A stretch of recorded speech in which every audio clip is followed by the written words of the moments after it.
Black Paralympians hope to see a more diverse team in the future. Paris AP gold medal winning high jumper Roderick Townsend and U.S. flag bearer and sitting volleyball star Nicky Nieves took different routes to the Paris Paralympics. But they agree that, given a dip in diverse representation among Paralympians compared to Olympians, there is untapped athletic talent among Black people and other people of color with disabilities. The reasons for that, they say, include money, the stigma of identifying with a disability, and proximity to para clubs where they can train. "I want us to be as represented as much as possible," Nieves said. "I'm a firm believer of, if you can see her, you can be her."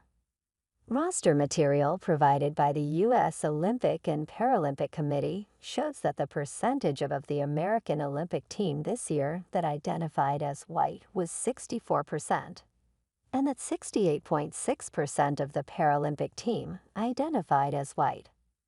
The data for the rest of each team also included people who identified as Black or African American, Asian, American Indian or Alaskan Native, Native Hawaiian or other Pacific Islander, 2 or more races. Other, or prefer not to say, Black athletes made up 17.8% of the Olympic roster and 12.7% of the Paralympic team, the second largest group in each case. In whole numbers, that translated into 28 athletes on the Paralympic squad's smaller roster of 220 athletes. There were 106 athletes on the Olympic team who identified as Black, including some of the United States' biggest stars. By comparison, for people who identified as just one race in the 2020 census, 61.6% said they were white alone, while 12.4% identified as Black or African American alone. Watching the teams in competition can offer a little bit of insight as to who is playing which sport. More than a dozen athletes on the Paralympic track and field team are people of color, for instance. The roster for men's wheelchair basketball, meanwhile, includes 2 Black players, 2-time gold medalists Brian Bell and Trevin Jennifer. "I would say it's something I noticed," Nieves' teammate, Whitney Dostie, said. "And reasoning, I can't put my finger on it." But sprinter Brittany Mason, a silver medalist in Paris, pointed to one reason for the difference: money. Every athlete's completely different based on sponsors, how long they've been in the sport. "Financials are definitely a hurdle," she said. "Not everyone's making all these glamorous incomes."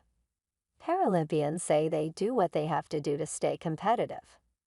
Townsend and his wife, Tokyo Games Olympian Tanita Townsend, relocated from Louisville to Arizona because of a better sports culture and access to facilities.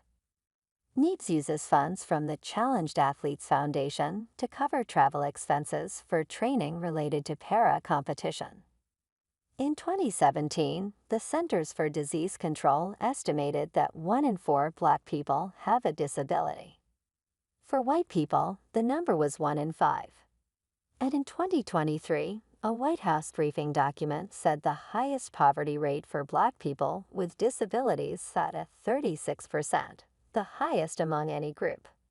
Taking into account that disability care expenses already are costly, that makes it harder for families with a disabled person to spend more for either able-bodied or para-sport aspirations.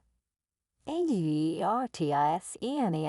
para clubs often are not as accessible as clubs for people without disabilities. Athletes sometimes have to move or travel just to find a local para club. "I've lucked out, being able to be close to like a semi-Paralympic Olympic training center in Alabama, Lakeshore Foundation," Bell said. "Most people are not able to have those type of facilities, like just right in their backyard. So I was definitely fortunate in that regard." Townsend was a decathlete at Boise State for 2 years, where he won all conference honors.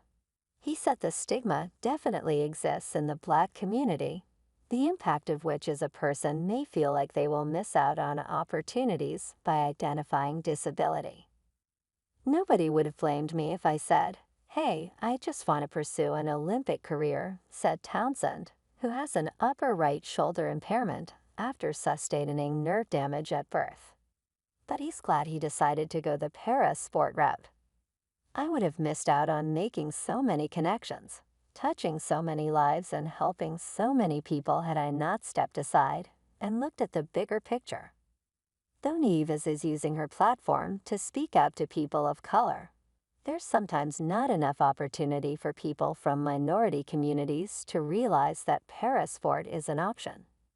Townsend and Mason told similar stories of being discovered by someone seeing them compete in able-bodied track and noticing an impairment. Mason said she probably wouldn't have run if that person didn't reach out. Sprinter Ryan Medrano, also a silver medalist, found out about the games through fellow CBS Survivor participant and para long jumper Noah Lambert.